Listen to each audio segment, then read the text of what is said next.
Now it's time, right? Yes. Okay. Now it is time. Okay, this is Orqa news. Orqa news. Orqa went to CES. They've been, Orqa likes to tease. Orqa's a little bit of a news tease. That's good for them. I don't hold it against them. But I definitely, you gotta, as I said earlier, you got to eventually give me the payoff, or I'm going to put my pants on and leave. And they went to CES and they revealed some things. Obviously, you would always hope to get more information, but where should we start with what they revealed? Yeah, well, first thing I'll say is Orqa has a very interesting way of handling their information. Like you said, we've got some information, and it seemed like the information we got for most of the stuff was either after the fact, or it was from people who are not Orqa, who they shared information with, and they shared information with us, which seems to be somehow their strategy, which is interesting. So a lot of the information we'll be telling you. That is, by the way, how they offered to fly me to CES the first year they released the goggles. I actually opted to pay for it myself because I wanted to kind of maintain some objectivity. But that does seem to be how they do it, I guess, is they didn't really have a keynote per se. They just flew me out there and I made videos about their content. No, they didn't fly me out there. I flew out there. And now we've got other people going to CES and doing the same thing, is what you're saying? Yeah, pretty much. Just kind of what we got. So first, let's talk about the FPV-1 pilot goggles. So Orqa has released their V2 goggles, which I think there was kind of a mixed reception, I would say. Mixed is a good way to put it. Yeah, sure. I think a lot of people were expecting kind of a big step forward from Orqa in these new goggles. And I think what we got was kind of I don't know, it feels like they're pitching it as an upgrade, but I don't know. It doesn't feel like it's that upgrade. It feels, we have to acknowledge that they did make some upgrades. Like, for example, they finally have reverse polarity protection, which I know has been a pain point for you. So there's the fan is smart, but fundamental and presumably whatever it was that made them stop doing feature releases on the V1 goggles, whether it was processor power or memory space, presumably they upgraded that, although I don't know. But basically it's a 1280 by 960 OLED screen goggle. It looks very much like the first one. And the big payoff is that it's got compatibility with their digital system. But I think a lot of people were wanting the digital system to be baked in. Yeah, it's got this portal connector, is what they're calling it. It's like a little connector on the front that will connect to the digital system.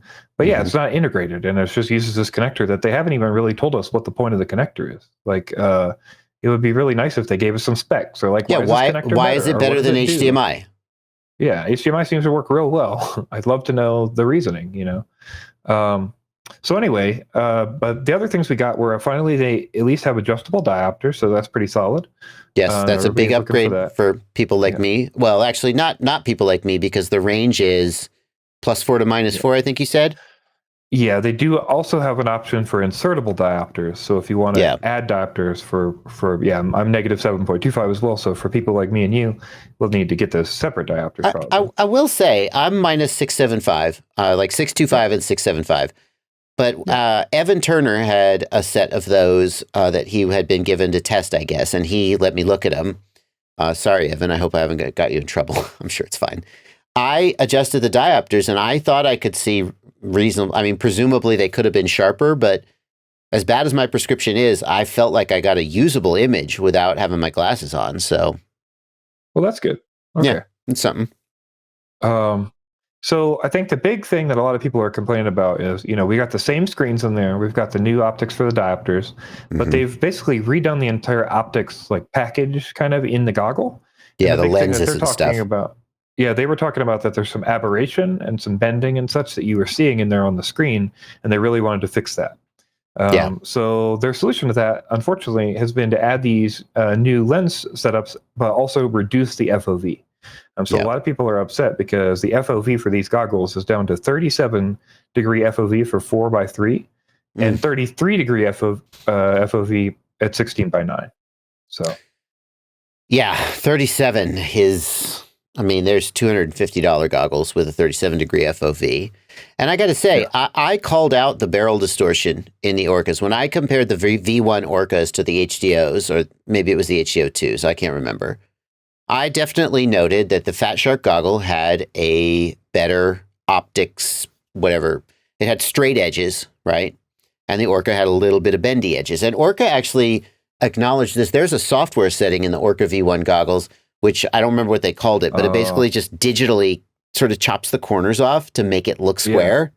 Yeah. Old CRT monitors used to have that setting in the menu. Yeah. You could like squeeze the bottom of In addition to that, the V1 goggles had racing mode, which intentionally shrunk the image to give you, basically they say that racers want to see the whole field of view at once, whereas freestyle pilots like to be a little more immersive.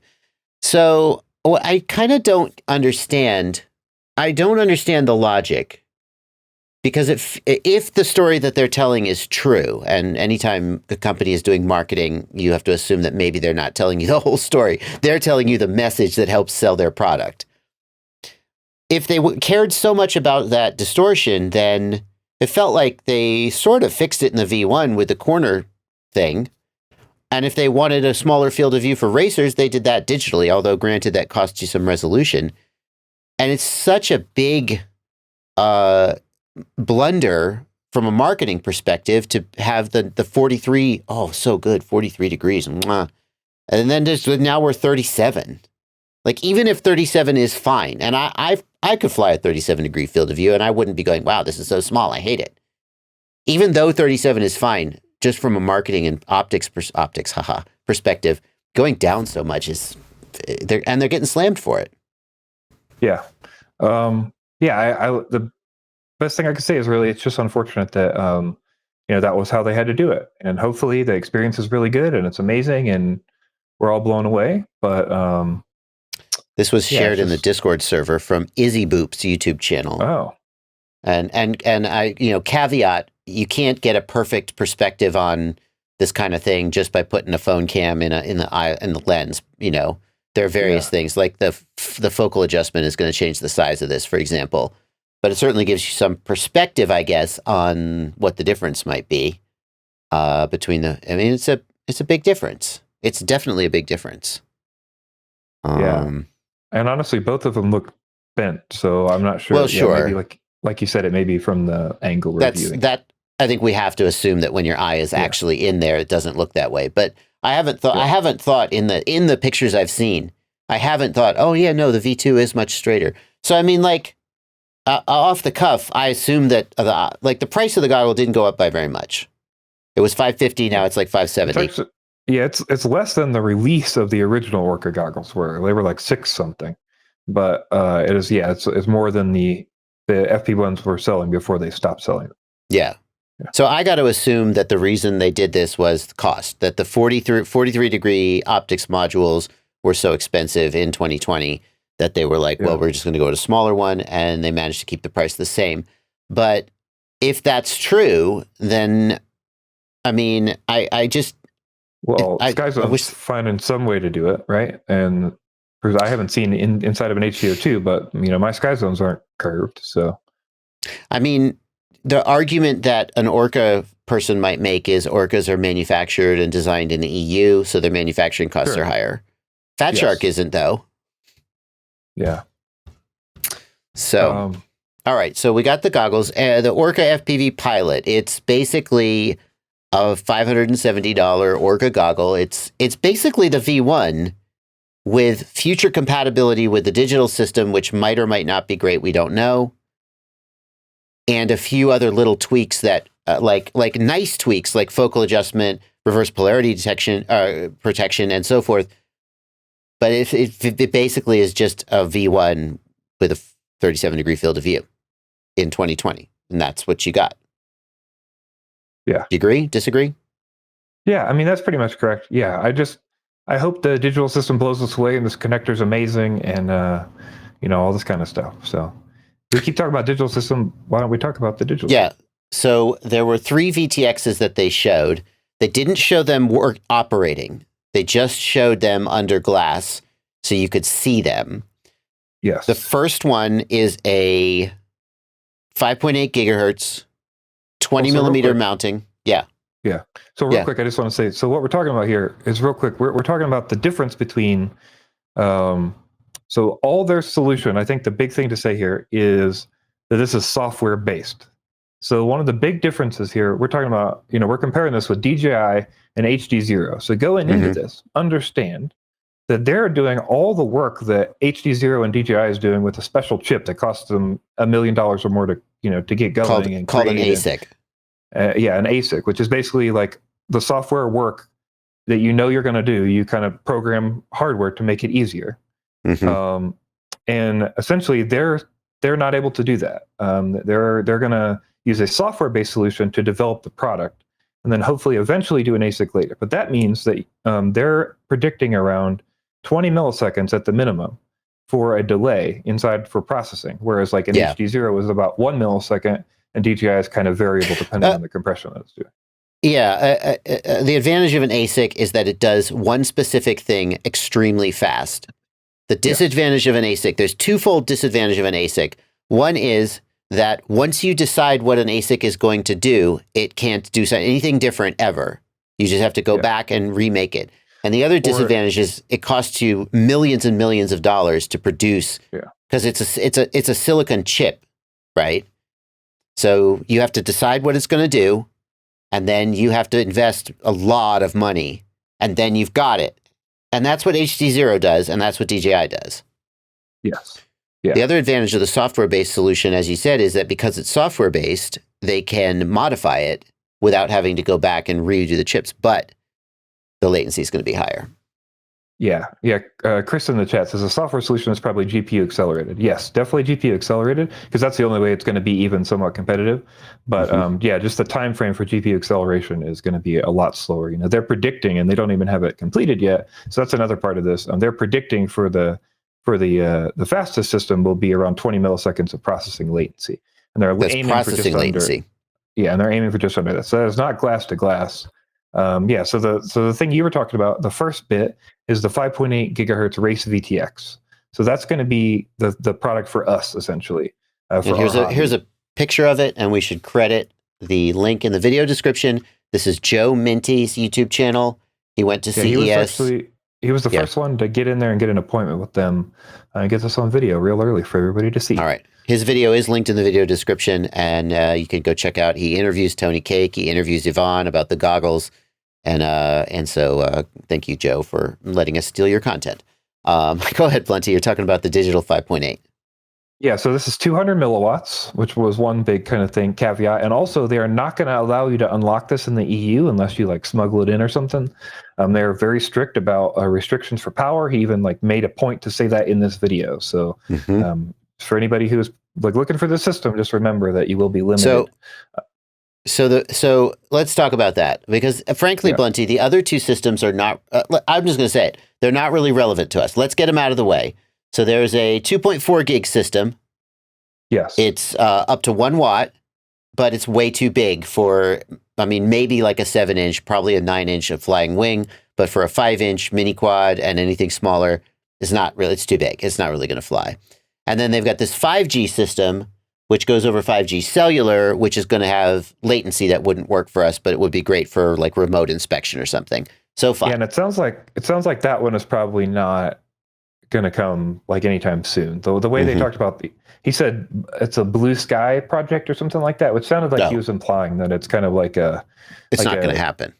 It's a plan or a thing they've sort of developed. But so this video, real quick, I'll just say this video showed us that, and then also Ivan says that they're looking for testing around the middle of the year for beta testing for these systems, but the 5.8 version is going to take longer, most likely. So it sounds like we're talking about testing in the middle to late part of the year, and then release maybe next year. So it's going to be quite a while for these systems. But I will say as well, though, I just want to mention that when we're talking about these and this latency and stuff, the output power, we also linked in the chat or in the description Chris Rosser's video, and that's where we're getting that information from. Because Chris had a meeting with Ivan, and he was able to give us all the specs that we're able to quote you today. So. Yeah. Okay, cool. Thank you, Chris Rosser, as well. So when I heard about this, I said to myself, a 200 milliwatt video transmitter, it looks like it's about the same size as the Vista, maybe a little smaller, but 200 milliwatts. And I've said this about HD0. I believe it's 30 by 30, just FYI. Is it really? Yes, my understanding is that it's 30 by 30. Well, that's worse. Maybe I don't have a perspective on the size. I believe the screw hole, I believe they said that, and then somebody also did like the thing where you go into Photoshop and you do the measurement, and both of them matched up to 30 by 30. No shit. Well, that's worse. Okay, fair enough. But it's 200 milliwatts. And I've said this about HD0, that 200 milliwatts, you know, obviously with some technological wizardry, you can sort of spread that peanut butter thinner and maybe get a little further with it. But 200 milliwatts is just not, it's a fine for racing. It is not enough for general purpose freestyle bando use. I asked Tony Cake about this, and one of the things he pointed out is that it is using a true MIMO chipset.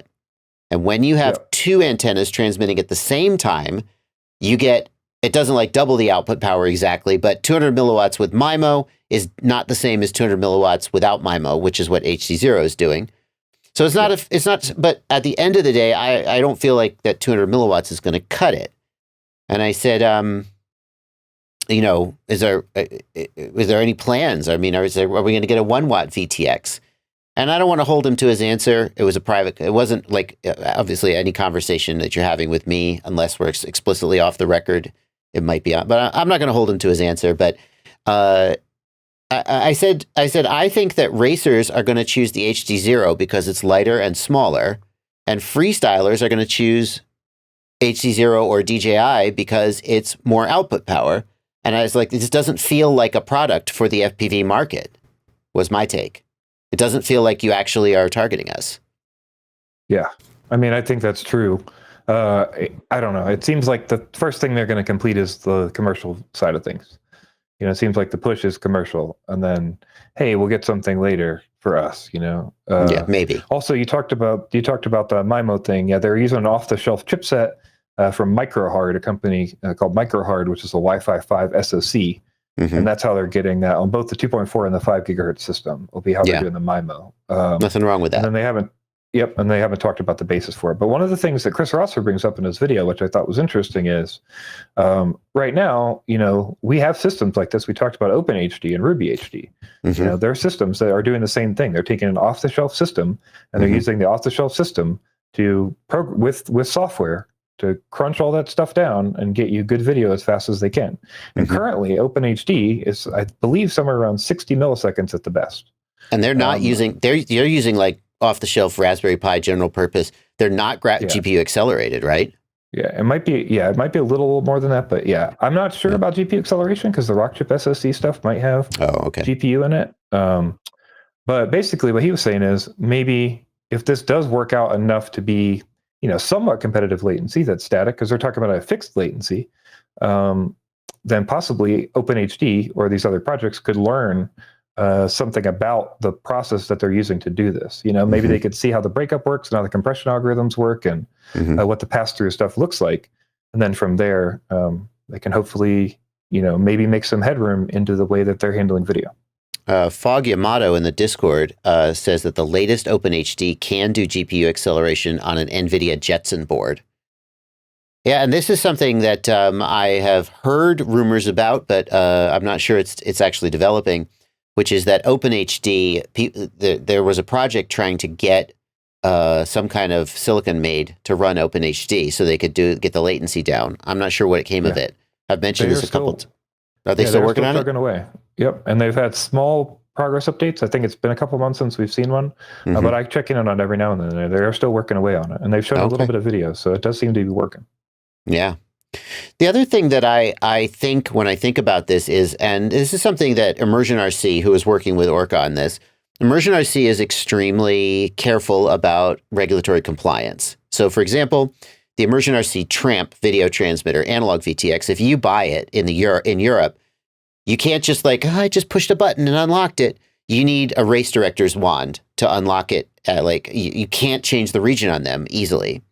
Whereas TBS Unify, it's like, hey guys, feel free to unlock it. That TBS is the master of doing just enough to keep the regulators from noticing that their users are all breaking the rules. And I feel like Immersion RC is taking the moral high ground, but I don't think their customers are going to thank them for it. I don't think they're going to appreciate it. And so if they say, well, we're going to give you this because I said, HD0 goes up to 1 watt. And Tony said, is HD0 legal in the EU? And I was like, I don't know. And he's like, I don't think it is. And I'm like, oh, no one, I mean, I get it. Like, I care, but none of your customers care. Well, your customers care, but the potential customers who aren't buying your product, they just want to be able to do what they want to do. And I think the same thing is going on here with this 220, with all this stuff. Yeah. Yeah, I don't know. It's unfortunate because a lot of people are going to not care. I don't think most people care. And they're not going to buy it. Yeah, the high ground might make you feel better, but I don't know how much it's going to help your sales. We talked about a little bit on the roundup that'll come out in a few days or whenever it comes out. That the FPV controller that they also released here, but had also done a Kickstarter and you had done a review of and stuff. They did a custom module bay on that, and they're part of the reasoning for that was because FreeSky owns the JR Light Bay, right? So like, if that's the case, like, okay, great, but everybody else is doing a light bay. Also, Ghost is doing a light bay. It just feels rough because the whole rest of the industry isn't going to continue to cater like that, and you're just going to lose sales off of it. You're just going to make people bothered, and you're just going to create a standard nobody's going to use. I think whenever you see someone making a decision that to you looks dumb, it's possible it's dumb, but it's possible you also just don't understand their priorities. And as you pointed out earlier, Orqa has these military, government, whatever contracts. I think they may just be shooting for a different market. We're just not their market, I would guess. If so, I hope that's not the case, but it does seem like that is the case. So, okay. Last but not least, we can look at one thing for our market that they are releasing for sure, which is some flight controllers. Ghost has been promising to do integration for a while, and that they'll get us some place for people to go off that FPV controller. And maybe this is one part in that direction, which is integrated Ghost on some flight controllers. They've got a digital and an analog version. And they've got the analog version hooks up to a Ghost hybrid with the connector, and the digital version hooks up to their digital system in the future when that's all set up, or like DJI or HD0. So, and the promise is that they'll ship this with plugs that allow you to easily wire it up to. Well, the Ghost receiver is already included, and then you'll easily wire it up to your vTX. And this is sort of the no solder solution that when we talked about the controller, the FPV controller, not flight controller. And we said, this doesn't help beginners because they'll still have to solder in a receiver. And they were like, just use our flight controller. Fair enough. Yeah. So progress on that front, that's good to see. So Mad Max FPV can't bring themselves to put Vista above 700 milliwatts. It's not going to hurt it, Mad Max. Go to 1200, never look back. I promise, it won't hurt it. It won't hurt it. It won't hurt it. Naked Vista, JLo Man, yes, it's fine. It's fine. It is not going to burn itself out. It will heat up, and eventually it will shut down. But it will shut down before it damages itself. This is we've been doing the 1200 milliwatt mod for like 2 years now. It's safe. It's as safe as I can imagine. Yeah. Naked Vista does not cool better, Patrick Wayne, because it has less thermal mass to dissipate the heat. Are we done with this topic, Blunty? Are we ready to move on? Yeah, I think we can move on to the other. Wait, before we do that, we're going to end this poll. Remember the poll? I was holding the results. Yeah. I just ended the poll. Where are the results? Hello? Oh, there they are. What percentage of people picked analog for question 2 on Blunty's survey? 34% of people think that between 26 and 50% of people picked analog. So that is, but the answers are very close. The only thing people seem to agree on is that it is less than 76% of people are using analog as their primary. Yeah. I'm surprised how evenly that was split across all those options. So I guess we'll get to see who is right in a couple of years. And again, I don't want you to even wink or smirk, but if in fact it turns out that 80% of people are still using analog as their primary link, I will be gobsmacked when we reveal the results. I don't know the results. I will be stunned. I can't imagine it's still 76% or higher. So anyway, go fill out Blunty's form and, skew the results. No, be honest. Be honest.